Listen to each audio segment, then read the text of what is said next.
পক্ষী মানব ইন্দোনেশিয়ান যুবক সুলাইমান। আচ্ছা বলুন তো, এরকম চমৎকার একটা পাখির গায়ের মধ্যে আপনি পানি মারছেন, আর সেই পাখিটা ডানা ঝাপটে ডানা উল্টে আপনাকে স্বাগতম জানাচ্ছে, আপনার সাথে খেলছে, এবং আপনি যে তাকে গোসল করাচ্ছেন এই বিষয়টা সে এনজয় করছে।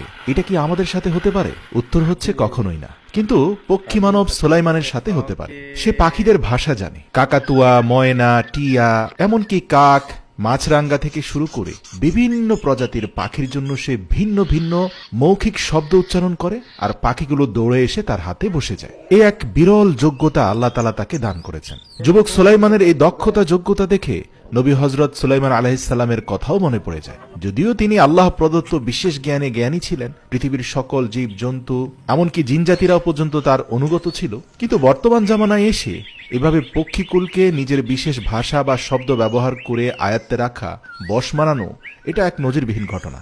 আপনি সত্যি অভিভূত হবেন ইন্দোনেশিয়াতে তার গ্রামে গেলে। পুরো গ্রামব্যাপী অসংখ্য পাখিদের মিলন মেলা। এই সকল পাখি কিন্তু একজন বিশেষ ব্যক্তির সাথে বন্ধুত্ব করেছে বলে এই গ্রামে প্রতিনিয়ত আনাগোনা করে, আর সেই বিশেষ ব্যক্তিটির নাম হচ্ছে সুলাইমান। তার বাড়ির আঙ্গিনায় ছোট ছোট প্লাস্টিকের পাত্রে অসংখ্য পানি আছে, যেখানে ভিন্ন ভিন্ন প্রজাতির পাখিরা এসে গোসল করে। সে বিভিন্ন পাকা পেঁপে ভেঙে রেখে দেয় যাতে পাখিরা এসে পেঁপে খেতে পারে। এছাড়াও বিভিন্ন ধরনের পোকামাকড় নিয়েও ছোট ছোট পাখিদেরকে একটি দুটি করে পোকামাকড় দেয়। আবার সেই পোকামাকড় খাওয়ার লোভে সুলাইমানের কাছে ফিরে আসে। আর পাখিদেরকে ডাকার জন্য সে ভিন্ন ভিন্ন যে শব্দগুলো মুখে করে, এগুলো শুনতে একই রকম মনে হতে পারে, কিন্তু এগুলোর মধ্যে সূক্ষ্ম তারতম্য আছে। সে জানে কোন পাখিটা কোন ভাষা বোঝে।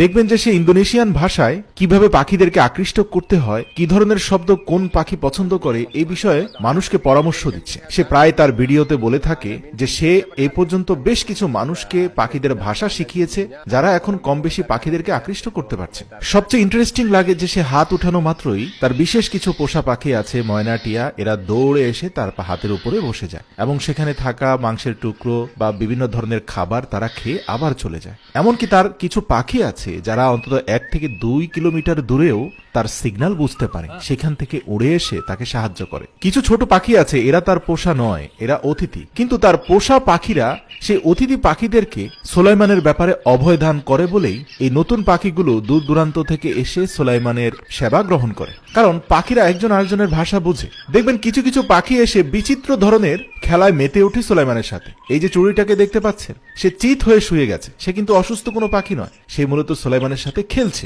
এরকম আন্তরিকতা এবং ভালোবাসা সুলাইমান দেখাতে পারে বলেই তার সাথে পাখিদের এতটা সখ্যতা, এতটা আন্তরিকতা। দেখুন, এই পাখিটা তার ডানার উপর থেকে নির্ভরশীলতা হারিয়ে পুরোপুরি সুলাইমানের উপর নির্ভরশীল হয়ে গেছে। সুলাইমানের আঙ্গুলের ইশারায় সে নাচছে, দুলছে, গাইছে। জেনে অবাক হবেন যে সুলাইমান এক বিশেষ ধরনের পোকা চাষ করে। এই পোকাগুলো হচ্ছে তার অধিকাংশ পাখিরই প্রিয় খাদ্য, আর সে এই পোকাগুলো দিয়ে পাখিদের মন রক্ষা করছে, যার কারণে বছরের পর বছর ধরে পাখিরাও তাকে ছেড়ে যাচ্ছে না। প্রতিদিনই কয়েকশো মানুষ সুলাইমানের গ্রামে এসে জমা হয় তার পাখিদের সাথে সখ্যতা, আন্তরিকতা, কথোপকথনের এই সকল মনোমুগ্ধকর দৃশ্য দেখতে। মানুষ দেখে অভিভূত হয় যে পাখিরা তার কথায় গোসল করছে, নাচছে, গাইছে, তার হাতের উপরে বসছে, তার দেওয়া খাবার খাইছে, যা সত্যি অসাধারণ। মানুষ এবং পাখির মধ্যে এতটা আন্তরিকতা, এতটা সৌহার্দ্য থাকতে পারে, তা যুবক সুলাইমানকে না দেখলে আপনি হয়তো বিশ্বাসই করতে পারতেন না।